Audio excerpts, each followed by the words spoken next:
你爹留给你的钱呢？拿出来！办婚宴还差一桌酒席的钱，你藏着掖着像什么话？嫁进我们陆家了，那就是陆家的钱。别动我！你躲什么？让我搜！你这丫头存了私房钱是不是？拿出来！哎呦，这还没过门呢就搜身，林家姑娘命苦，嫁个坐轮椅的不说，还得倒贴钱。谁让是林姑娘对陆家的小子死心塌地呢？1980年，我回来了。继续装，上辈子你装了40年，骗了我40年。我父亲当年救了你父亲。我不想以恩情要挟你，又是真心喜欢你，原以为你是真的哑巴残，给你们陆家当牛做马搓磨一生，没想到只是因为不想跟我在一起才装哑装残。那这一世我成全你们。林叔，你听见没有？今天是大喜的日子，我们家婷儿虽说腿伤了，嗓子也坏了，可我们陆家亏不了你。伺候婷儿这事儿有你在，我们放心。你把钱拿出来，别让大伙看笑话。阿叔姐，你坐这么久肯定渴了，我给你倒杯茶。哎呀，对不起对不起，阿叔姐，我手滑了，你没事吧？都怪我笨手笨脚的。阿叔姐，我只是不小心。婷哥，当着这么多人的面泼我，沈瑶，你以为我会忍？我真的是手滑。林叔，你疯了吗？瑶瑶是客人，她好心好意给你倒茶，你在这血口喷人，你这是什么教养？你给瑶瑶道歉，你要是不道歉，今天这婚事……沈，不用拿婚事威胁我。正好，我今天来就是退婚的。你说什么？退婚这2个字，婶子听不懂吗？退婚？林叔，你脑子进水了！这婚事两家早就定好的，你说退就退。定好的？谁跟谁定好的？我林叔点过头吗？签过字吗？按过手印吗？舒丫头，你爹当年亲口答应的这门亲事，你这么做对得起你爹吗？陆叔，您提我爹，那正好，咱们今天也一块算。这是我家的账本。从1972年到1979年，我爹活着的时候借给陆家多少钱，我爹走后陆家又拿了我家多少东西，一笔一笔全在上面。那都是多少年前的事了，亲戚之间互相帮衬，谁还记这些？婶子不记，我记。我爹不在了，我替我爹记。1972年冬，借粮票30斤，折甲12元。1973年春，借现金45元给陆婷看病。1975年，我爹帮陆家翻修房顶，工签赐疗费86元，陆家没给过1分。最后一笔，1979年3月，我爹因救陆婷牺牲，发放抚恤金800元整。这笔钱按规定应该由我林叔作为直系亲属领取，但陆家以代为保管的名义拿走了，至今分文未还。什么拿走？那是你爹托我们保管的。再说了，养你这些年花的钱难道不是钱？养我15岁进纺织厂上工，每月工资32块5，正交陆家25块。我在这个家吃的是剩饭，穿的是陆婷不要的旧军装改的衣服，住的是柴房。婶子要不要我把这些也算一算？阿叔姐，一家人何必闹成这样呢？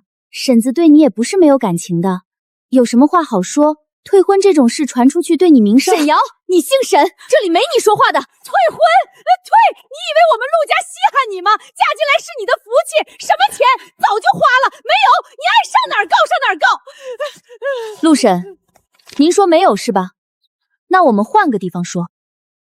那我们去陆婷的工作单位机械厂里聊聊，看看一个体面的高知家庭是怎么侵占工人抚恤金的。你敢？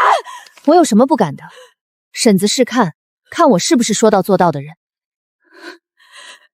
怎么，陆婷同志，你有什么想说的吗？哦，我忘了，你不能说话。舒丫头，你要多少？老陆，闭嘴！抚恤金800元，如数归还。这些年的借款连本带利，按账本上的数，一共347元6角，借款项、利息项、抚恤费笔笔都在。总计1147元6角，1分不能少。1000多块，你怎么不去抢？我们上哪儿拿这么多钱？婶子，您上个月新买的缝纫机160，这台红绫袍收音机78，不知道用的是谁家的钱呢？我给陆家3天时间凑钱，3天后我来取。拿到钱，举报信当面烧给你们看；拿不到，那就走公家的程序。对了，婶子，以后沈瑶姑娘要是想嫁进你们陆家，我举双手欢迎，别的我不拦，但我的钱和我爹的命，谁也别想赖。反了天了！这个死丫头！婷哥，你没事吧？他说的那些，不会真写了举报信吧？婶子，3天到了，钱凑齐了吗？钱一时凑不齐，先写欠条，分3个月还清，你看行不行？可以，但欠条上写清楚，每月还多少，哪天还，逾期怎么办？白纸黑字，签名画押。林叔，你还要怎么样？逼死我算了！婶子，是我逼你，还是你欠我？这笔账谁清楚？您心里有数。写，别丢人了。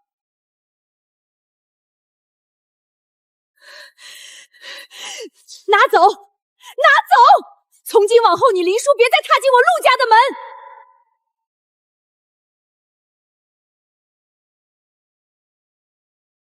婶子放心，我也没打算再来。说话算话，信撕了，账的事儿按欠条来，谁也别赖谁。往后咱们两清。你看见没？那丫头真把欠条拿到了。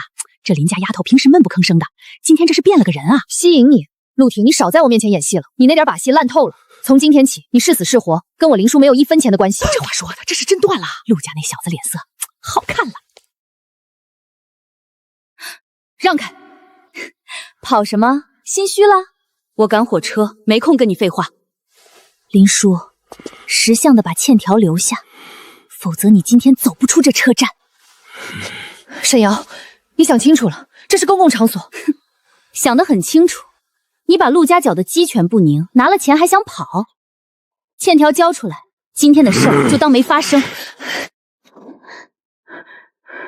警察同志，有人抢劫！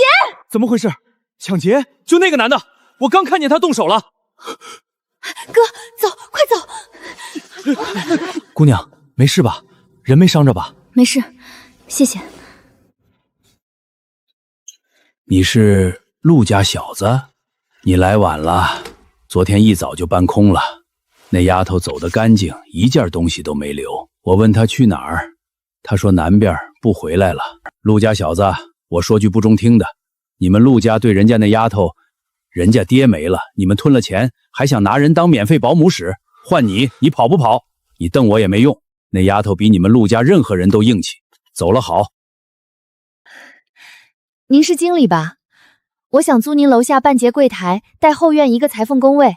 个体户，小姑娘，这特区可不好混，满大街卖衣服的，你这跟别家有啥不一样？经理，您看，裤腰加宽2指，弯腰不勒，裆部加了1型布片，迈大步不卡裆，普通裤子穿不过2月，我这条少说撑半年。手艺是有，但我柜台不便宜，3个月租金一次付清。下午2点到6点，半截柜台带后院角落工位，1个月15，机器你自己带，出了问题你自己兜。成交。大哥，看裤子，工地专用，耐磨不撕裆。妹子，头一天吧，下午工人都在工地，吆喝也白搭。新来的小妹，这条街的规矩你懂不懂？每天2块钱，保你平安做生意。不交呢？明天你柜台上还有没有东西，可就不好说了。哟，还在呢？昨天的话没听进去？听进去了，不交。闲了。你动一下试试。这条街有派出所，我嗓门你们听过了。你报公安？行啊，报完之后你还在不在这条街摆摊儿？磨的大腿根都破皮了。大哥，先是这条，后面柱子挡一下就能换，不合适不要钱。喂，我跟你说话。让开！哎，不磨了，真不磨了。我这裤子磨裆磨了半个月，走路跟上鞋似的，穿你这条居然一点不卡。魏哥，真有那么好？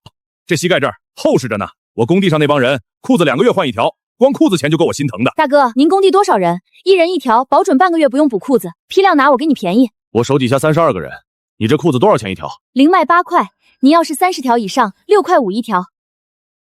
柜台上有几条？现货5条，剩下的我3天赶出来。行，5条我先拿走，给几个班长先穿，3天后我来拿剩下的。这是定金，你数。林叔，姑娘，我也要一条，我裤子昨天刚撕了。哎，这工装裤真有这么厉害？走，改天再说。小姑娘，3天后我来拿货，要是穿坏了，我给你免费做广告。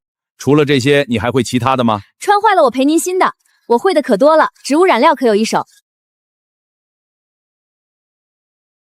您就是百货那边做工装裤的林姑娘？是我，您是？我姓陈，顾先生的秘书。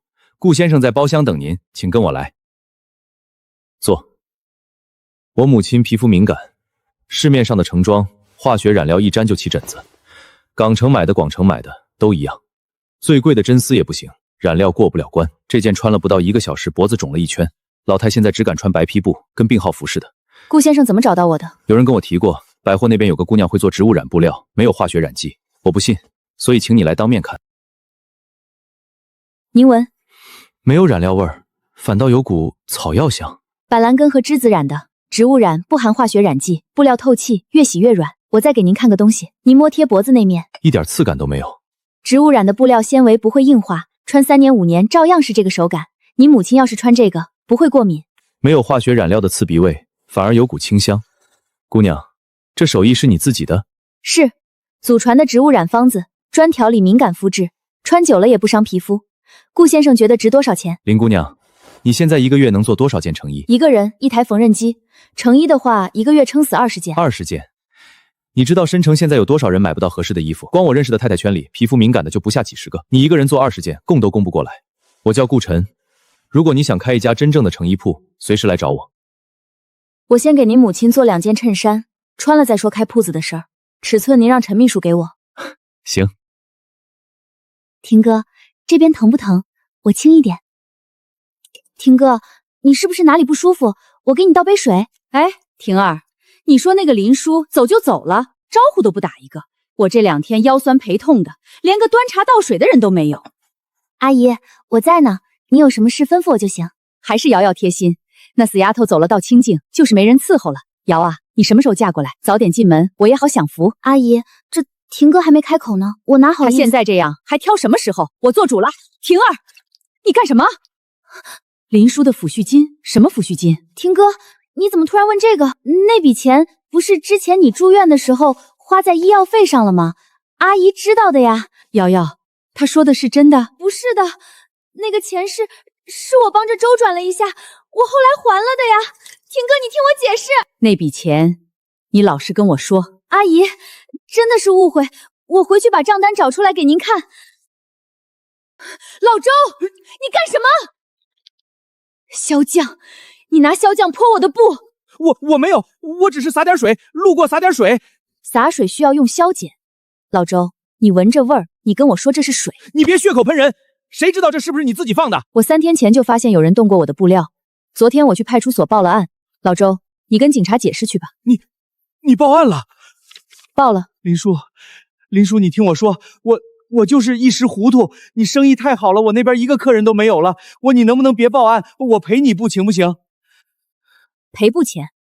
这批布料是给顾先生家里订的货，板蓝根和栀子调了3个月的染料，你赔得起？姑娘，我求你了，我要是进了局子，我那铺子就完了，我上有老下有小。你动手的时候怎么没想到上有老下有小？怎么了？谁在吵？小刘，你看，他拿消碱泼我的布料，人赃并获。嚯，这味儿够呛的。老周，你疯了，放下！放开我！你是谁？这是我跟他的事儿。是你的事，持械伤人，你知道判几年？没事吧？没事。报警！好，我这就去。别报警，顾总，您是做大生意的，饶我一回，我真不是故意的。不是故意，你拿剪刀扎人也不是故意。林叔，你说句话，咱们都是摆摊的，抬头不见低头见。老周，你泼消遣的时候，怎么没想过抬头不见低头见？我那是鬼迷心窍。林师傅，警察马上就到。谁报的案？我是我打的。什么情况？他用消遣损毁我的布料，被我当场抓住，然后持械行凶，人证物证都在。走，跟我们回所里说清楚。林叔，你会后悔的。你再说一句试试。警官，我先送林小姐去医院处理伤口，之后我们直接去派出所做笔录，可以吗？行，那你们尽快。顾总，你怎么会在这儿？路过，看到后院的门被踹开了，就进来看看。你一个人在这种地方太危险了。做生意，但不应该是人身安全的风险。板蓝斑和栀子调了3个月，现在算是废了。顾总，这批货我得延期交付了。不着急，但是你的安全很着急。看来我确实需要一个足够安全的店面了。我的提议一直有效，资金、场地我来出，你占40%股，咱们合伙开个正经的工作室，不用再在这种地方受欺负。你的手艺很值得，是个难见的人才。顾总，除去我们此前沟通的事项，我还有一个要求，仓库与原料由我全权打理，未经我许可，其他人不得动用我的布料、染料。没问题，仓库钥匙交给你保管。说定了，合作顺利。哎呀，林老板，这铺子开得够气派的啊！你看那匾额，烫金的，这得多少钱啊？黄金区段啊，这租金1年下来可不是小数目。林老板，该你了。顾总，咱们一起。林老板剪彩喽！3、2、1，生意兴隆！林老板，我那件旗袍做好了吗？我可等了1个礼拜了。做好了，张太太，您进来试试。哎呀，这腰线太合身了！林老板，你这手艺真是绝了！这布料摸着好舒服，滑滑的，又不扎人，板蓝根染的，不伤皮肤。林老板，我这身材穿旗袍会不会显胖啊？哎呀，周太太，你这腰粗腿短的，穿旗袍确实不好看。周太太，您转过去看看。您看，这条腰线我做了改良，往上提了2公分，视觉上拉长了腿部比例，侧边的开叉也往前挪了一点，遮住了胯部最宽的地方。哎，还真是，看着显瘦了。我的天，真的显瘦！林老板，你这是什么神仙手艺？林老板，我那身材也难买衣服，您能给我也做一件吗？当然可以，王太太您留个尺寸，我给您单独打版。顾总，您这眼光可真准，这林老板手艺确实了得。往后咱们特区的太太小姐们，还不得把这儿的门槛踏平了？林老板的手艺值得。可不是嘛，我听说他以前在百货公司后院摆摊儿，现在1月就开到黄金地段了，这运气不是运气，是实力。蔬菜堂，谁是蔬菜堂的老板？挂号信，寄件人是陆婷，有这个人吗？陆婷是？林老板，谁给您寄信啊？老家的人，没什么。林老板，信上写什么了？是不是家里有什么急事儿？舒儿，听闻你在南方开了铺子，家里的事你别放在心上，咱们好谈谈。你回来吧。这谁啊？口气还挺大的，让您回去。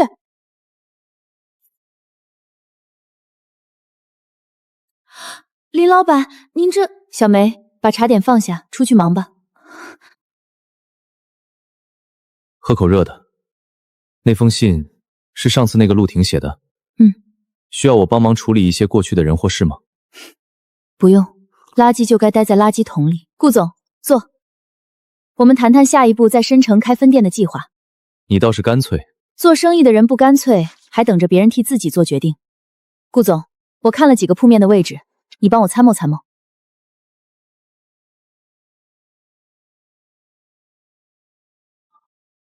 林建国，林建国，林叔他爸，是他爸救的，不是沈家。这都过去多少年了？多少年了？妈，你跟我说多少年了？白纸黑字写着林建国，林建国！你们骗了我，从头到尾骗了我。婷儿，你听妈说，当年的事情况复杂。什么复杂？我问你，沈家到底做了什么？凭什么所有人都告诉我是沈家救的？是你沈伯当年先提起来的。他们家说沈瑶她当时也在场。别提这个名字！婷儿，妈也是被蒙在鼓里的。你爸他从来没跟我提过这事。我对林叔做了什么，你知道吗？我把他赶走了，我把恩人的女儿赶走了。婷儿，我让她净身出户。事情过去了，咱们想办法。你去哪儿，婷儿？找沈瑶。你去哪儿啊？阿婷，你怎么突然来了？我刚……你怎么翻到这个？自己看。1975年，跳冰河救我爸的人是林建国，林叔的父亲，不是你沈家任何人。阿婷，你听我解释，当年的事。解释什么？你全家人合起伙来，把救命恩情往自己脸上贴，逼着我娶你，逼着我亏欠你，逼着我对林叔。阿婷，我当时只是太爱你了，怕你娶了林叔不要我，我做的一切都是因为爱你啊。爱我？你管这叫爱我？我知道错了，我改，我什么都听你的，别走。沈瑶，我问你最后一句话，当初逼林叔退婚，你在背后做了多少事？不说了。是他不配你，他凭什么嫁给你？凭什么？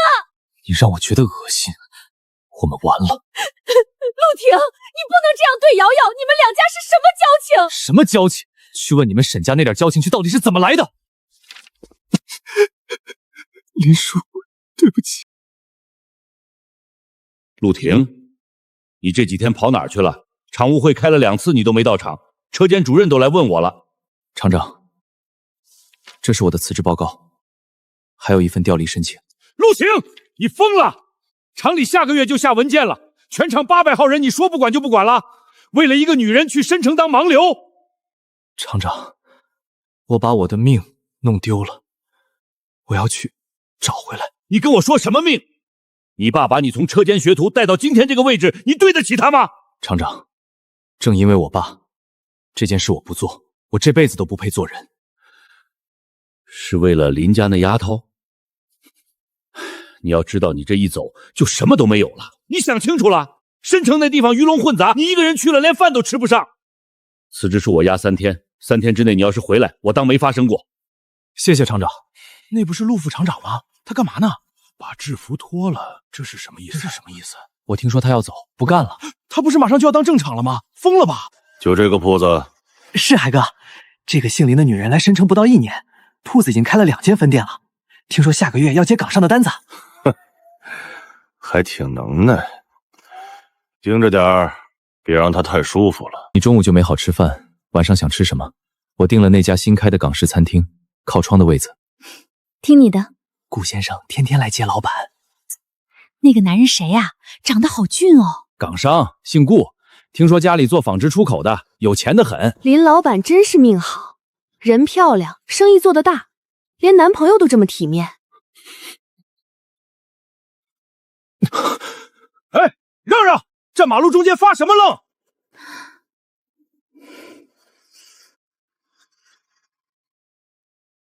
住店，最便宜的8人间1晚2块，6人间3块。有身份证没有？哟，北方来的，大老远跑申城干嘛来了？3楼最里头302，床单是干净的，热水没有，公共厕所在走廊尽头。你不认我了？让开，陆婷，你是不是脑子坏了？这里是申城，不是你装聋作哑的陆家大院，滚开，别挡我的路。回家？回哪个家？陆家的大柴子我可高攀不起。叔，你别碰我！你当不当厂长关我什么事？陆婷，你搞清楚，我现在过得很好，不需要你来找。这位先生，麻烦你放开手。阿叔，认识？不认识，走吧。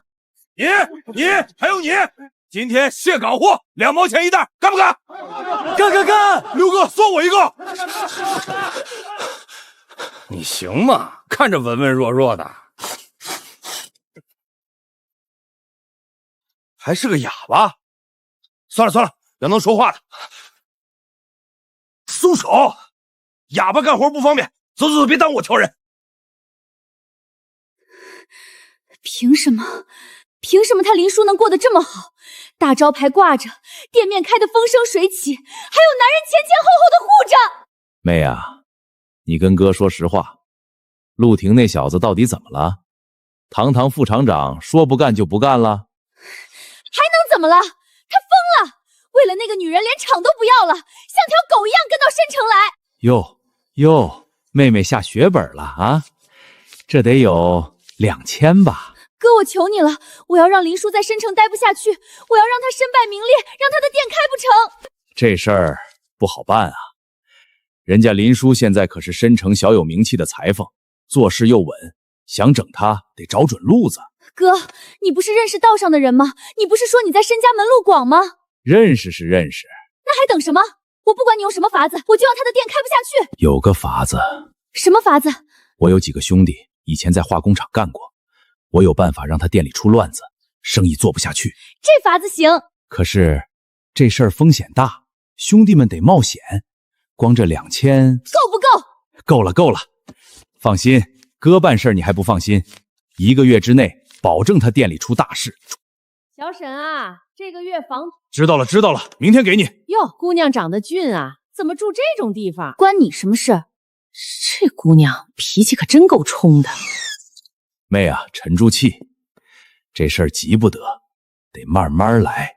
林叔，这都是你逼我的。你抢走了陆婷，我就要你在申城待不下去。放心，哥保证让他哭着滚回去。疼死我了！天啊，这是怎么回事？救命啊！疼死了，我的皮肤，我好难受。大家快来看啊！蔬菜堂的衣服有毒，穿了烂皮肤。这家黑店用劣质染料，大家快报警啊！什么？衣服有毒？你们店到底怎么回事？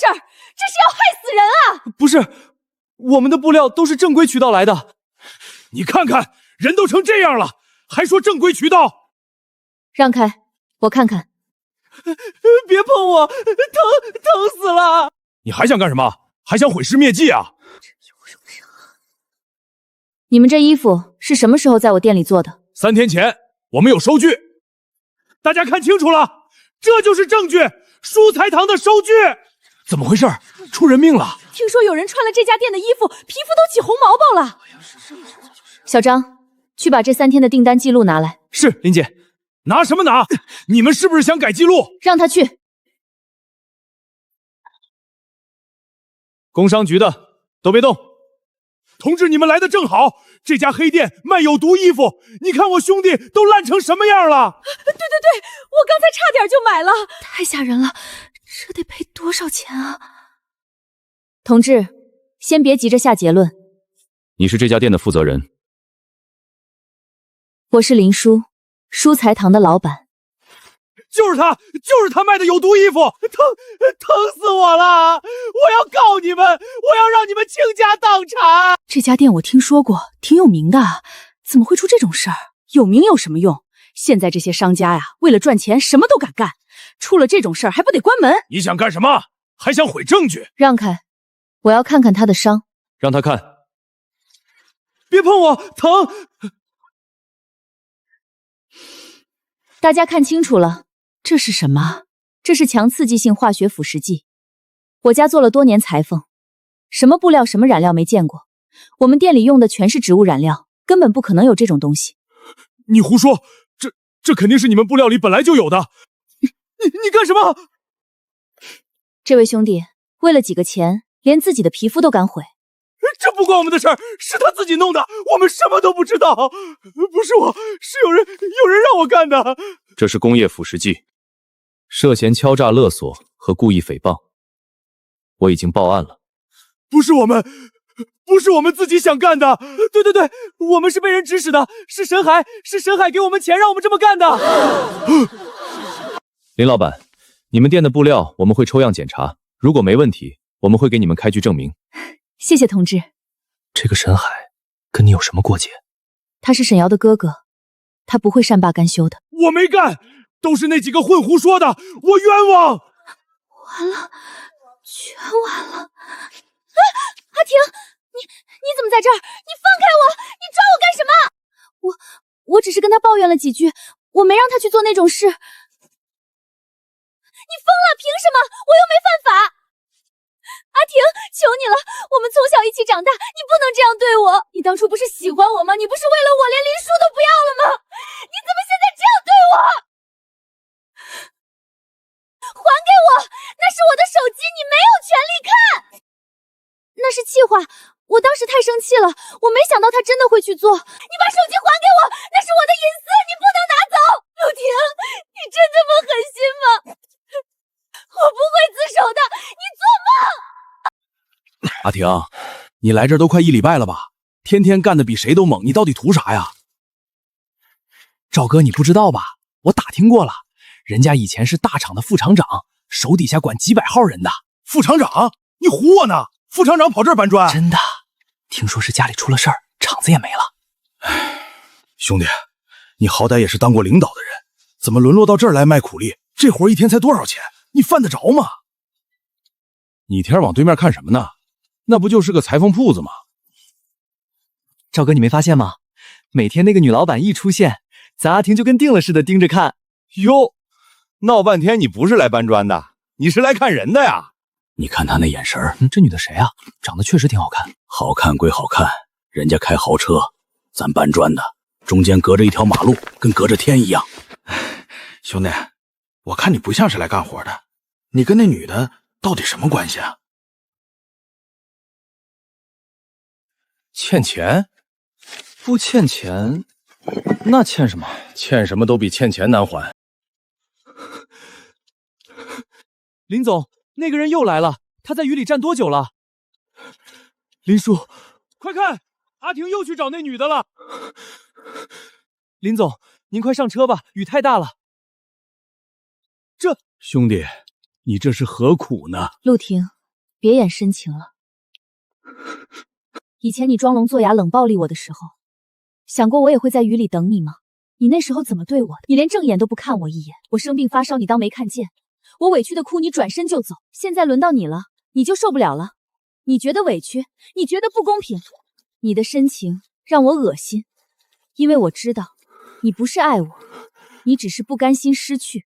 你以前看不上的那个傻女人，现在飞黄腾达了，你的自尊心受不了，对不对？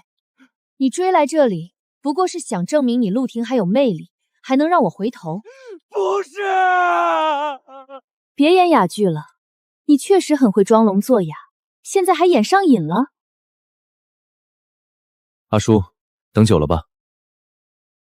完了，陆婷，你欠我的，这辈子都还不清了。你们认识他？认识，以前是副厂长，现在在我们工地搬砖。副厂长？怎么会？你这样跪着，他也不会回头的。有些错一旦犯了，就再也没机会弥补了。各位，我今天要说的很简单，蔬材堂要转型做成衣量产，成立舒晨制衣厂。林小姐，恕我直言，你那个裁缝铺子做高端定制是不错，但量产成衣是另一回事儿。流水线、设备、工人管理，这些你懂吗？王总说的对，所以我准备了这些。这是成本核算表。这账算得够细。没错，我把每个款式的面料成本、人工成本、设备损耗、物流费用全都算过了。一件定制旗袍我卖300块，利润是200，但如果量产，一件成衣我只卖80，利润还有25，但一天能做200件。账是这么算，可市场呢？你怎么保证卖得出去？港城的外贸订单现在多的接不过买手，他们要的就是款式经典、做工过关、价格合理的成衣。外贸单是一回事，可林小姐你说要做自种品牌，这风险就大了。特区的女性消费力正在爆发，他们要的不是老土的国营厂货，也买不起高端定制，中档成装正好卡在这个扣白市场。林总说的对，我看过他的市场调研报告，数据很扎实。顾总，您真的要投这个项目？不是我要投，是我必须投。林总的眼光和执行力，在座的各位都看见了。蔬菜堂从一个街边摊做到现在用了多久？3个月。我不需要顾氏的人手，只需要启动资金和设备采购渠道。制衣厂我自己管，盈亏我自己担。合资，顾氏占股40%，我占60%，别动权在我份。这不合规矩啊！投资商占小头。王总，我有版型，有特技术，有客户，有市场。顾氏有什么？有钱，钱只是工具，人才是核心。说得好，我追加投资200万，全力支持林总的制衣厂项目。顾总这是被那女人迷住了吧？依我看，不是迷，是服。那就这么定了，1个月内我要看到设备进场。沈小姐今天找我，不会是来喝酒的吧？万总，我手里有个东西，能让你一夜暴富。哼，一夜暴富，我万岛人什么没见过？你一个破产的小姑娘能有什么好货色？你看看再说。这是林叔的核心版型，他最新款的5个爆款设计全在这儿了。你从哪儿弄来的？我以前跟他一起做过设计，这些版型的初高都经过我的手。他以为换了几个尺寸我就认不出来了。你确定这是真的？千真万确。万总，你现在手里不是有3条生产线闲着吗？只要抢在他之前把这批货做出来，铺到市场上去，他的新品发布会就成了笑话。他那个舒晨制衣厂不是刚拿到顾氏的投资，顾晨可不好惹。万总，你怕什么？版型设计有没有专利保护？谁先做出来就是谁的。再说了，你不是一直想整顾晨那小子吗？上次的地皮，他可是抢了你的标。阿强，过来。万总，您找我。拿去，连夜找工厂打样，我要在3天内看到成品。明白。万总，这女人靠得住吗？靠不靠得住不重要，这图纸是真的就行。放心，好处少不了你的，只要让顾晨那家伙倒了霉，你要多少我给多少。万总，光复制他的版型还不够，他那批新面料也要想办法搞到手。他的供应商我认识，只要价格合适，什么拿不到。好，跟着我，保你吃香的喝辣的。林叔，你以为飞上枝头就能当凤凰了？我让你从云端摔下来，摔个粉身碎骨。林总，夜都这么深了，您还不休息？新品发布会还有1周，我得把每个细节都确认好。刚接到消息，万氏服装那边最近动作频繁，好像在秘密加班赶货。意料之中，沈瑶那女人，她手里只有那几张过时的初稿。林总，你是说假的？不是早就改过3版了？她拿到的，谁是笑话，一目了然。林总，您看这新闻，万氏服装新品大翻车，退货堆满仓库。看到了。你早就知道沈瑶会去偷图纸，她那点小心思，我闭着眼睛都能猜到。破产了又恨我，手里除了那些旧图纸还能有什么？可是林总，那些图纸不是真的吗？也是假的。那份图纸我故意改了肩线和腰准比例，做出来的衣服溜肩又卡腰，根本没法穿。对付这种人，不需要浪费力气。林总高明，万老板这回可赔大了，听说光退货就损失了上百万。万老板，你看看这是什么玩意儿？溜肩卡腰，我们店里试穿的客人都说难看死了，以后谁还敢跟你合作？不可能，我找的是最好的打版师傅，图纸也是。万总，图纸是沈瑶给的，他敢坑我！你们内部的事我不管，今天必须给个说法，不然我们就去工商局告你。沈小姐，你可真是给我上了一课。万总，我真的不知道，我拿到的图纸明明就是林叔的原稿。原稿老子损失了200万，200万你赔得起吗？万总，再给我一次机会，我一定能帮您搬回来。机会？我还有什么机会？工商局明天就要来查封我的厂子。万总，林叔最在意的就是他的原料仓库，他那批进口面料价值几十万。保险箱，保险箱在哪儿？阿叔的东西，谁也不能毁掉。陆婷，你怎么会在这儿？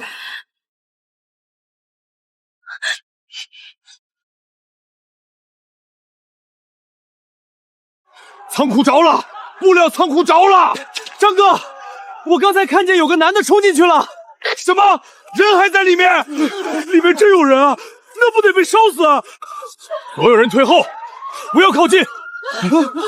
看，有人出来了！快叫救护车！这人伤得很重。这不是那个天在厂外面转悠的男人吗？他进火场就为了搬这箱子，疯了吧？把箱子给阿叔。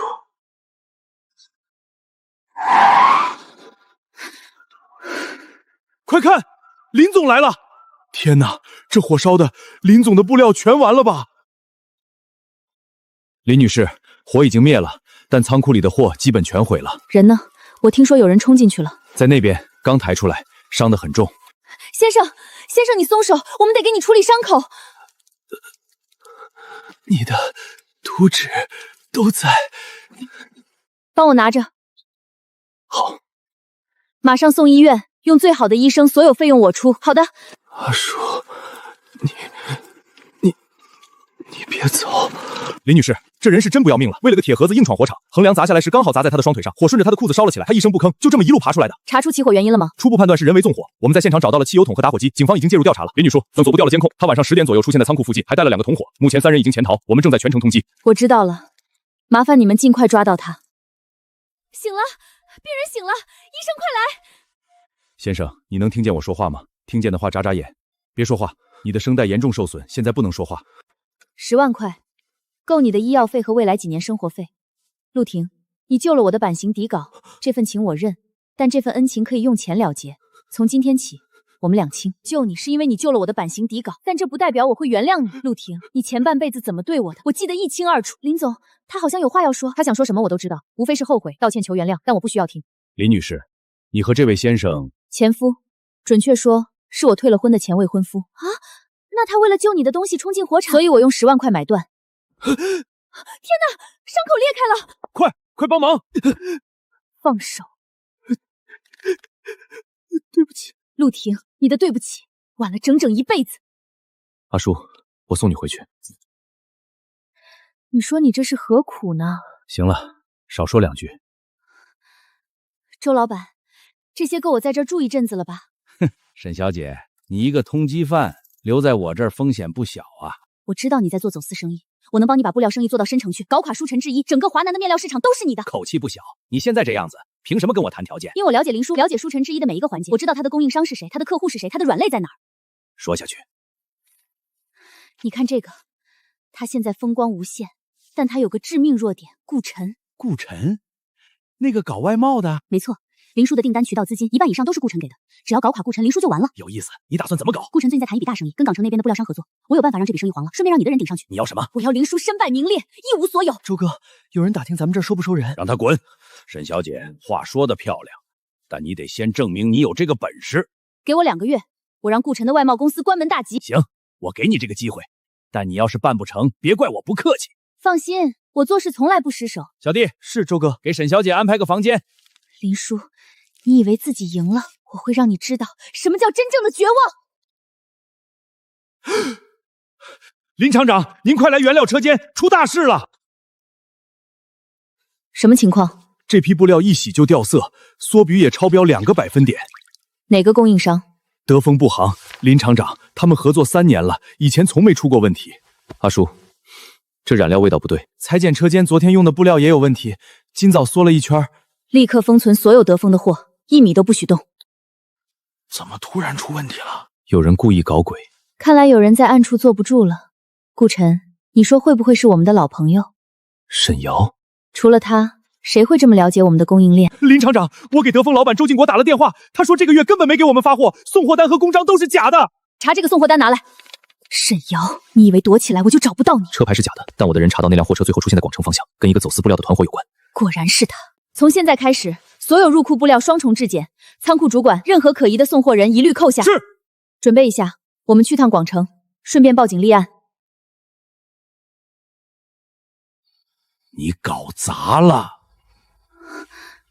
什么意思？林叔已经查到这边了，昨晚有人在仓库外面，有人看到你了，你暴露了。不可能，我做的很隐蔽。隐蔽个屁！人家早就查到车牌，顺着线索找过来了，你得马上离开。等等，你欠我的房租和好处费。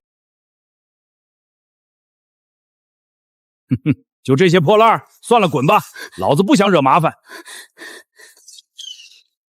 听说顾总今晚包下了整座酒店，这排场比港城那些大齁都不差。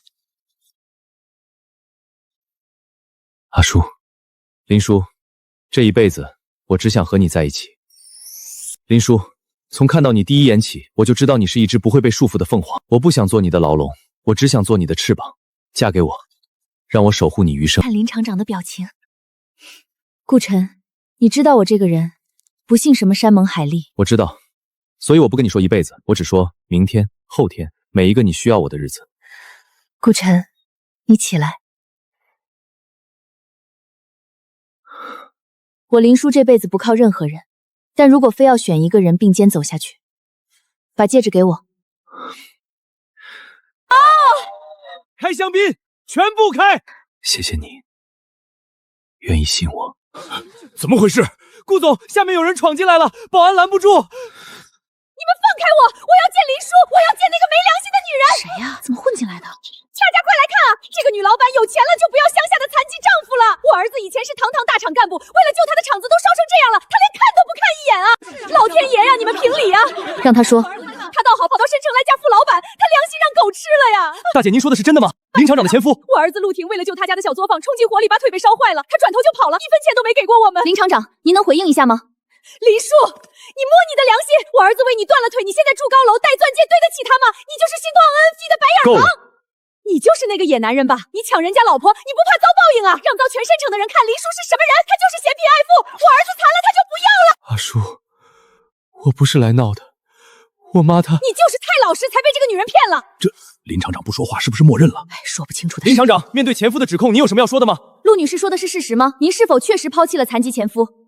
哭完了，陆婷，你自己说，你这条腿是为谁断的？既然今天来了这么多记者，那就把事情说清楚。第一，我和陆婷2年前就已经解除婚约，白纸黑字，双方签字画押，不存在什么抛弃丈夫。那是你逼我儿子签的，他不识字。不识字？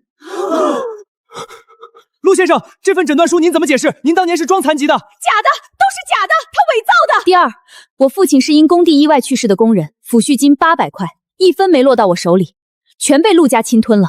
那是厂里给我们家的奖金，跟他没关系。陆女士，这上面明确附写的是去世抚恤金，您怎么解释领取人是您的签名？第三，陆婷当年为了逃避这门婚制，装瘸装哑，骗了我整3年，如今真瘫了，只能说天道好轮回。还有一件事，当年纵火烧我工厂的主谋休叫沈瑶，至今在逃，陆家对此知情不报，一样要承担法律责任。您对侵占抚恤金一事有什么回应？您知道你们纵火案嫌疑人沈瑶的下落吗？我不知道，你们别问我。哎呀，我心口疼，我不行了。演够了没有？我心脏病犯了，你们害死人了！叫保安。是顾总。你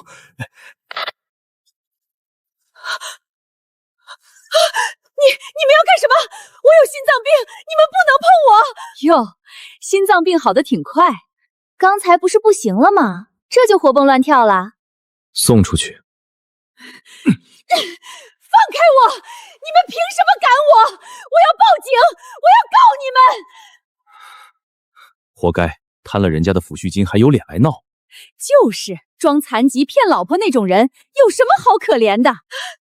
顾晨，你别欺人太甚！我儿子好歹是大厂的副厂长，你动不了他。陆老太太，警方正在追查纵火案主犯沈瑶，你们最好祈祷跟他没有任何牵连。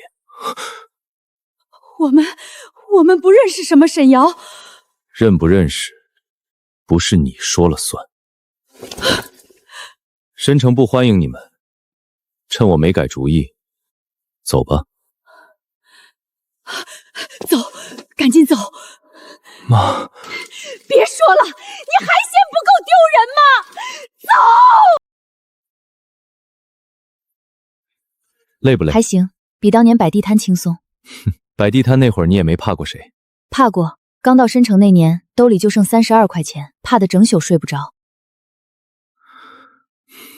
你是想继续刚才那场求婚？对，虽然出了点意外，但我还有计划 B。刚才那场闹剧算何事？刚好，所有该清的账都清完了，没有尾巴。你安排的？花了点钱。顾晨，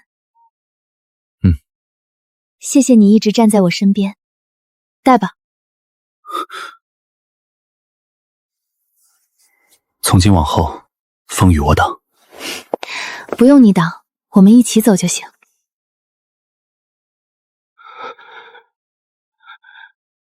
林叔，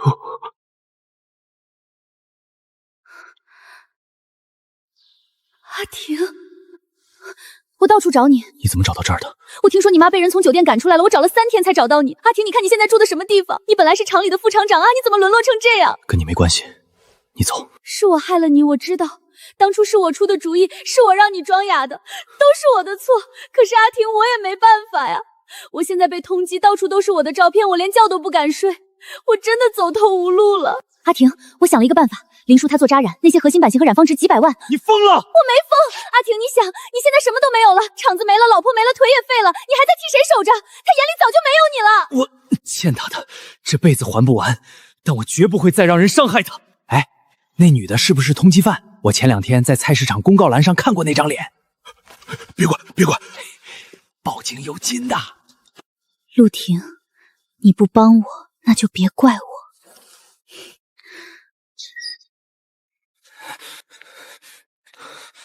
哎，你干什么的？这是写字楼，不是收容所。听不懂你说什么。走，别在门口碍事。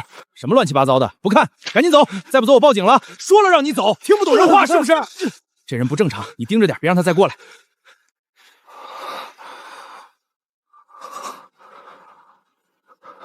林叔，你要小心。舒晨扎染的核心版型和独家染坊，那东西值几个钱？万老板，您跟林叔在南阳订单上争了2年，年年输，不是您产能不行，是他的东西别人仿不出来。这方子到了您手里，您觉得值不值？空手套白狼。万老板，骗您有什么好处？我以前在厂里做过，手里留了底。如果是真的溢价，我不要钱，我要库锦从收到机票和一个新身份。要是要挑战通缉犯这条路，可比坐牢短得多。林厂长，全国17个城市集中爆发投诉，退货已经突破3000单。今早工商局的人直接上门，封了申城总店整一批货。假货的货号查了没有？跟正品完全一致，吊牌、防伪码、包装袋全是仿的，肉眼根本分辨不出来。这批假货甲醛超标4倍，面料用的是最劣等的碳怀混纺，消费者穿上身过敏不是个别现象，是必然。完了，股价今天又跌了6个点。有人拿我们的牌子做伤人的东西，让舒晨背这个作。慌什么？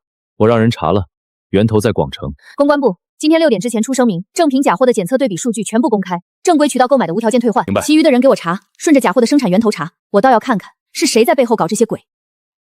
广城乌云区一个地下制衣窝点，20多台缝纫机，24小时连轴转，出货走翻人货车暗线。明面上是万成达以前的人在管，但真正操盘的人比对过了。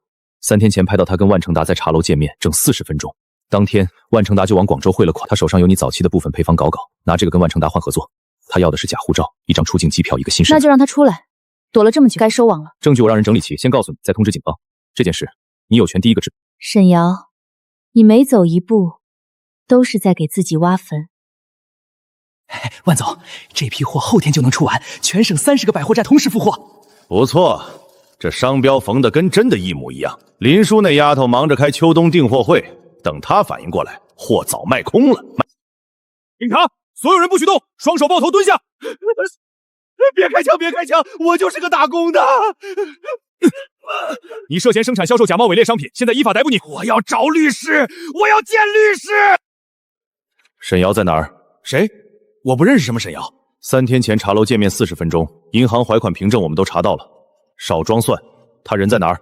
是沈瑶，全是沈瑶出的主意，版型是他给的，销路是他牵的线，我就出了点本钱，你们去抓他呀！安静点，他骗了我，他说万无一失，那女人从头到尾就是利用我，他才是主谋。3组，后门情况怎么样？沈瑶出来了没有？林叔，又是你坏我的事，你以为你赢了？你等着。 我要让你知道什么叫彻底完蛋！沈女士，史密斯先生在等你。错。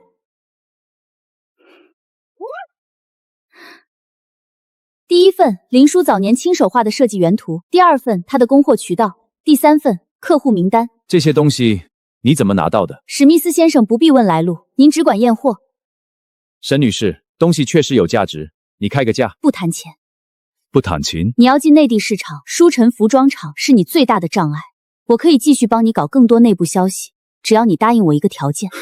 沈女士，事成之後，我安排你出境，新身份、新護照，去你個國家嚟說了算。先生，这份名单如果属实，至少值2000万港币的市场份额。合作愉快，錢、身份、出境手數，你都能攞到。林廠長。 情况比我们预想的严重的多。过去半个月，好几家棉纺厂突然断了咱们的供货，下游10几个百货站也退了秋冬订单，说是有更便宜的货。10几个站，谁在背后搞鬼？查出来没有？对方绕了好几个贸易公司，路子藏得深，但我们顺着线索追，背后是那家港城快时尚洋行，就史密斯的公司。今天又有3个批发部来退货，工人们都开始慌了。林厂长，得赶紧想办法呀！再这么下去，咱们好不容易做起来的牌子全毁了。要不要先停产半个月，先稳住供货商再说？ 停产有什么用？我从没见过咱们厂会议室这种气氛。林厂长，您慌什么？他们能抢走10几个订单，是我故意放出去的，藏在暗处的手全伸出来了。林厂长，您是说您早就知道佛城那边的新棉纺厂已经谈妥了，所以这是个套？沈瑶以为卖了我的底牌就能把我按死，他不知道他能拿到的那些东西是我放出去的鱼饵。林厂长。 您到底布了多大一盘棋？小周，通知法务室准备好所有材料，3天之内，我要让对方吃进去的每一笔订单都变成烫手的山芋。林厂长，久等了，久等了，这边请，会议室已经准备好了。赵经理，林厂长好，我是项目组的张敏。林厂长，走吧。张敏。 林厂长刚才看你了，你认识他？不认识，可能觉得我面熟吧。也是，谁能认识那种级别的人物？林厂长，怎么了？刚才走廊里那个人，你注意到了吗？戴眼镜那个，张敏。他低着头跟我说话的时候，右手食指一直在搓拇指指腹，这是个很小的习惯。有个人以前在我面前撒谎时候就总这样。林厂长，您是说……先别声张，会后你去查一下这个张敏的入职档案，什么时候来的，谁介绍的，履历有没有问题？明白。林厂长。 这块数据您看有没有什么意见？继续，林厂长，我查了，这个张敏3个月前入职，履历上写的是外地财经学校毕业，有3年行政工作经验。但是我托人去查了那所学校的毕业名册，根本没有这个人。照片呢？这是他的公害照，角度很巧，半边脸被头发挡着，还戴着眼镜。我又找出了沈瑶以前在轻工局宣传册上的照片比对过，下颌线、嘴唇轮廓几乎一模一样。沈瑶，林厂长，要不要报警，或者直接通知外贸公司把他赶走？不急，不急，他费这么大功夫潜伏进来，一定还有后手没亮出来。现在打草惊蛇，他背后那条线就断了。那我们怎么办？他想待在我身边，分2个版本，真的一份走厂部机要通道，假的一份专门让他能看见。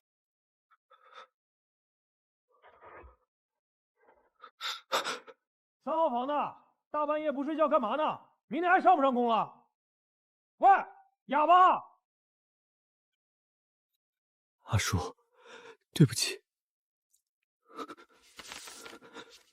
阿叔，对不起，这辈子对你太差了，我都用这具残破的身体还给你了，还不够，还不够！沈瑶回来了，她换了名字，和别人勾结在一起，阿叔你一定要小心。3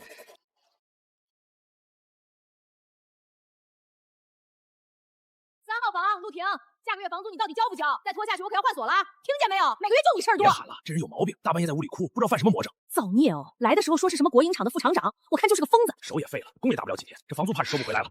随他去吧，别把其他租客吵跑了就行。婚礼之前一定要送到你手上，就当是我这辈子最后能为你做的事了。小刘，麻烦你帮我把这个转交给林厂长。什么东西？拿来我看看。陈助理，这是我写给林厂长的信，里面有很重要的事，我求你转交给他，真的很重要，求你了，求你了，关系到林厂长的安全，你一定要交给他。老陆，林厂长马上要结婚了，你一个扫地的别动不该动的心思，再纠缠，你连这份清洁工的工作都保不住。不是你想的那样，里面写的是，你别死，回去干活，再让我看见你在大堂纠缠，我直接叫保安把你清出去。老陆，算了，走吧，别丢人了。阿叔，怎么办？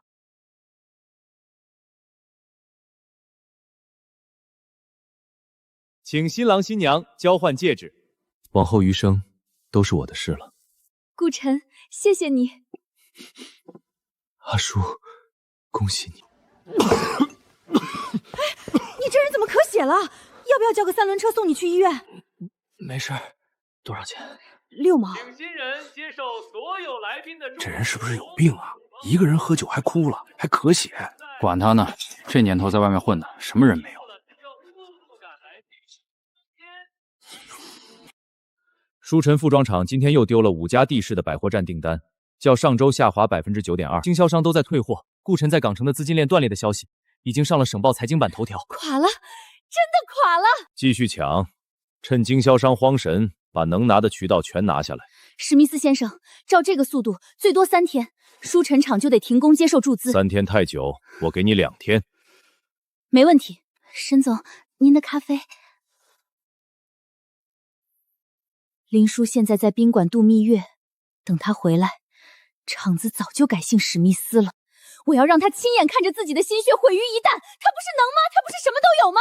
我倒要看看他回来的时候是什么脸色。干得好，事成之后，你就是大中华区的总经理。一言为定。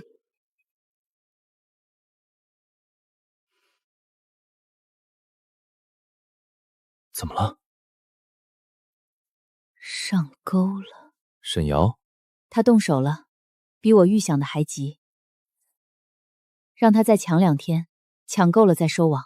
舒儿，港城这边的商业调查已经启动了，伦桥的律所今晚出了正式函，明天一早送达史密斯在伦桥的注册公司，我们可以收网了。不急，他们现在才砸了多少砸进来？6成、7成，不够。等他们还把所有资金都抢1天，吃撑了才跑不动。你不只是要收网，你在等什么人？你越来越了解我了。沈瑶，外资办事处那个所谓的沈副总，假名字、假履历、假学历，他是冲着我来的。第一次见面。第一次？那你忍了这么久？一只老鼠，你在他刚露头的时候就打，只能打死1只。你让他跑，他会带你找到整个鼠窝。林厂长，如果要同步追究内部人员的法律责任，我们需要他亲手签过的文件做实锤。够了，他替史密斯签的那份的供货对的原件在我手里。原件？那份协议不是只有传真件吗？他以为是。你从头到尾都在等他往里跳。不是等他跳，是等他跳最深的地方，深到他自己爬不出来。顺便把那个藏在背后的老鼠也揪出来，一个都别想跑。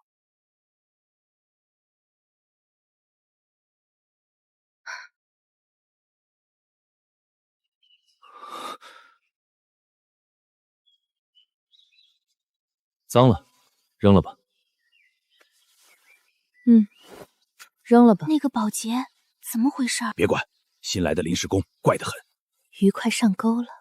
沈瑶那边今天又抢了3家经销商，让他抢。干活愣着干嘛呢？他根本没事。舒晨铎服装厂林厂长今早现身厂区，面色疲惫，疑似工厂内部危机加剧。全省20家百货站已与我方签订独家供货渠道全面协议，我方将以合资形式接管舒晨品牌经销权，林厂长往后只需专心负责生产即可。林厂长来的正好当众把合资的事定下来。你口中的独家供货，靠的是仿冒舒晨注册商标的次品低价倾销，靠窃取我厂客户名单恶意抢单，这些行为已违反市场管理规定。这是污蔑，我们所有合作都是正规手续。张敏同志，或者说沈瑶，你伪造履历混进合作外贸公司，私自将我厂版型底稿、客户名单交给外方，这些交接文件的签字记录，我们已全部移交工商与公安部门。我没有，你们血口喷人！请跟我们走一趟，协助调查商业机密窃取相关情况。临批仿冒货流入市场时，我们就启动了取证工作，同时向工商部门提交正式举报。维护自主品牌合法权益是我们的责任，任何靠歪门邪道抢占市场的行为，最终都要承担法律责任。后续仓库查房和笔录，法务室同志会全程跟进。舒晨秋冬新品已与佛山新棉纺厂达成长期合作，所有订单都会按时保质交付。稍后办公室同志会给各位发正式情况说明。你涉嫌窃取工厂技术资料，协助假冒商标侵权，请跟我们回派出所配合调查。我心口疼，老毛病犯了。能站起来吗？我们先带你去厂医务室。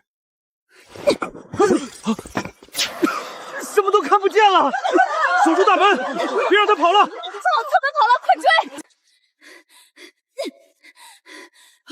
这是咋了？前面的同志拦住他！站住！1楼门厅注意，人往1楼跑了，快堵门！哎，你是谁？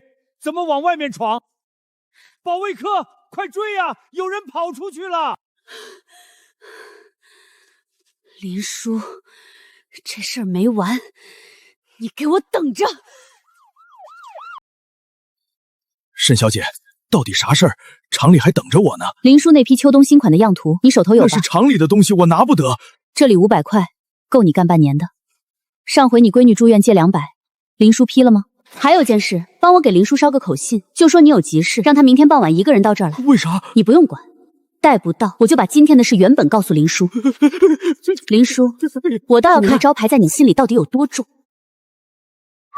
周师傅，你刚才跟沈瑶干什么？没，路上碰见的。别骗我，沈瑶什么心思我太清楚，她是不是冲着林叔去的？他让我给林厂长捎口信儿，让林厂长明天傍晚一个人来这仓库。那口信你别带，听见没有？有人要害人！沈瑶骗了舒晨裁缝铺的打板师傅，偷了设计图，还伪造口信要把林叔骗到城郊旧仓库去。明天傍晚一个人，亲眼看到的，师傅自己都承认了。马队长，林叔要是真信了一个人去，沈瑶什么事都干得出来。行，明天傍晚之前我们安排人过去。你还真敢来！你要对我怎么样？动手打我，还是拿刀捅我？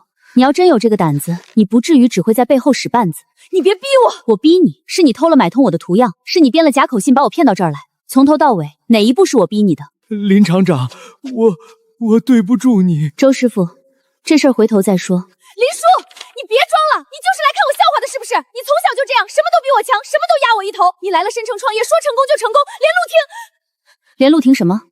你把话说完。凭什么？你干什么都拿我哪里比不上你？我比你会说话，比你会来事儿，我哪样差了？做生意靠的是手艺和信誉，不是偷来的图样。你把我全部的设计图都拿走，你也做不出一件像样的衣服来，因为你根本不懂面料，不懂剪裁，不懂客人要什么，你只懂投机取巧。闭嘴！你闭嘴！林叔，我恨你，我这辈子最恨的人就是你。沈瑶，有人举报你涉嫌盗窃商业资料，伪造口信，诱骗他人，把东西放下，跟我们回去说清楚。陆婷是你叫他们来的，你帮他不帮我，从小到你沈瑶，够了！你看你现在什么样子？林厂长，我错了，我不该拿你的图，我闺女住院实在没办法。周师傅，钱的事厂里帮你想办法，但你拿厂里的东换钱，这个规矩不能破。你怎么一个人就来了？万一他真对你动手呢？我知道他不敢，他这人从来只会欺软，见硬的他就怂。是，秋冬全部新款的打版样图。行，先登记封存，后头走程序。放开我！老实点儿。周师傅，你涉嫌协助窃取商业资料，情况要配合我们说清楚。我配合，我全都说，马队长，我就是一时糊涂。周师傅，你先站起来，你的事回头再处理。现在先跟联防队把情况交代清楚，该说什么说什么，一个字别藏。我全说，林厂长，我对不住你。阿叔，以前是我糊涂，帮着沈瑶做了不少错事，这次我带他们来，也算补一点过错。陆婷，你说什么？你亲口说不过错，你从头到尾都在沈瑶，别说了。图样可以偷，手艺偷不走。路走歪了，早晚要回头。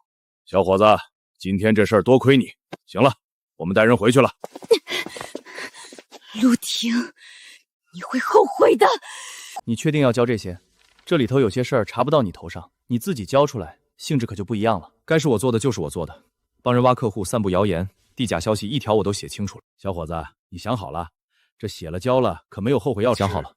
行，那你在这几页底下签字按手印，后续处理结果会通知你。这年头主动来交代的还真少见。听说跟华强路那个裁缝铺的案子有关，前几天联防队刚带走一个女的。该承担的我承担，麻烦两位了。烤红薯，热乎的烤红薯。后生崽儿，来一个。大冷天坐这儿怪冷的。不用了，谢谢你。年轻人想不开什么的，想开点嘛。阿叔，以前是我拎不清，总觉得钱最重要，面子最重要，结果伤了你也把自己搭进去了。该担的我都担了，往后你好好做你的生意，我回去重新来。顾哥，那台放里头靠窗那个位子。知道了，你先把路让开。12号灯芯绒到了，14号卡其布到了。顾晨，那匹藏青色的呢子呢？还在车上，最底下压着，我这就去搬。我帮你抬，那匹沉。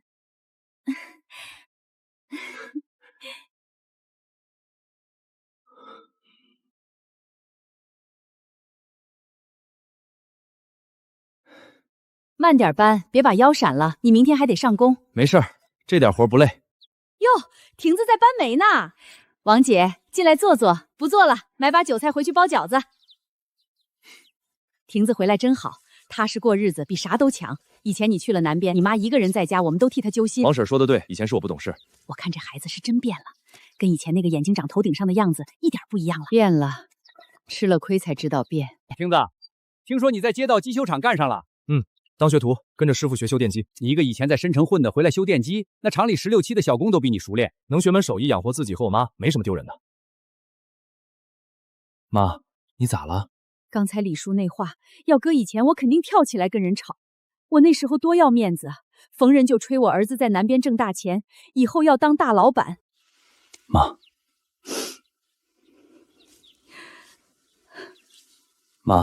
那不全怪你，是我自己没出息，分不清好赖人。你好好的，我就啥都不图了。就这咸菜够不够？锅里还有个剩馒头，我给你热一下。够了，妈你别忙了，坐着吃。妈，我跟你商量个事儿。你说。我在厂里学了几个月了，郑师傅说我基本功算入了门，电机、水泵、小家电这些都能上手了。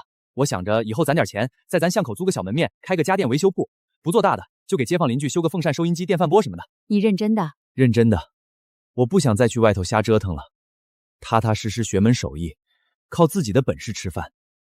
好，你想干就干，妈支持你。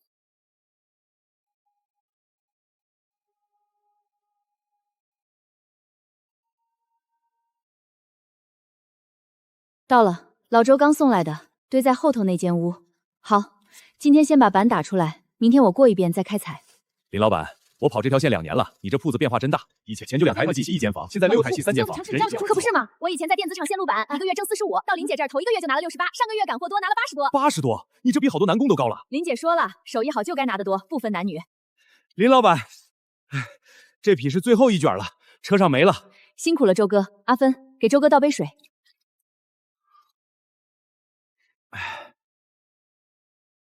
好消息，又加单了。不急，我先算产能，人手不够，我再招2个人，不让你们熬夜赶。活要细，不能为了赶量把质量丢了。放心，林老板舍不得累着你们。什么时候进来的？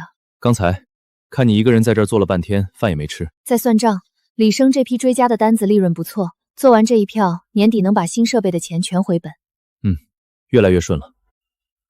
林叔，沈瑶和陆婷的事儿都过去了，你心里会不会还有疙瘩？你问这个做什么？怕你嘴上说放下了，心里还堵着。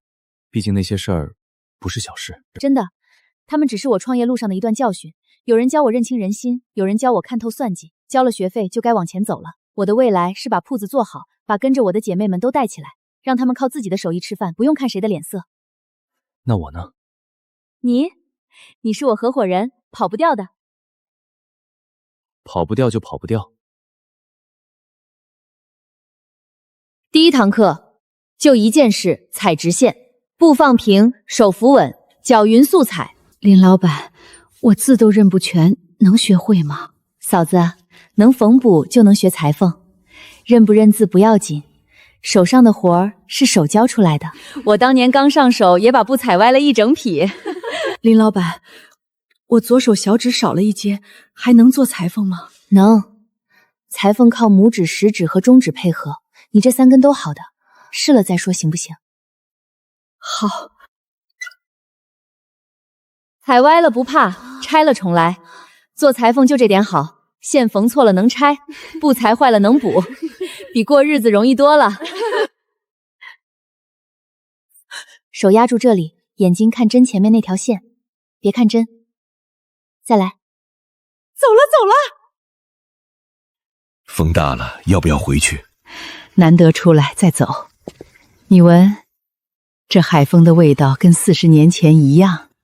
40年前你闻什么海风？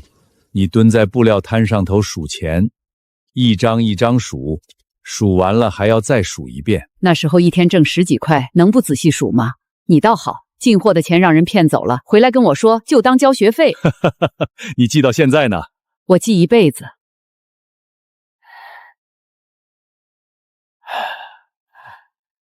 老板，来2个椰子。老两口散步啊？住这附近？住了快40年了。老深城人，那您2位看着这地方变化大吧？大，以前这边全是滩涂，连条像样的路都没有。享受生活啊，2位。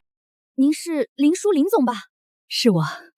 我妈叫刘桂兰，20多年前在您的互助组学的裁缝，后来自己开了制衣厂。她总跟我说，没有您，没有她后来的日子。桂兰是不是个子不高，用左手的那？对，就是她。你妈手艺好，学东西快，她现身体怎么样？好着呢。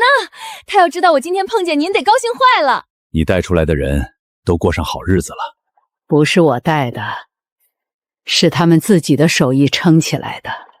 我不过是给了把剪刀，指了条路。林总，我是深城商报的记者，能问您一句话吗？下个月是舒晨集团成立40周年，你有什么想对当年的自己说的？当年的自己不需要别人的话，他需要的是一台缝纫机、一匹好布和一个不回头的决心。你就不能对记者客气点？客气了40年了，老了总得说句真话。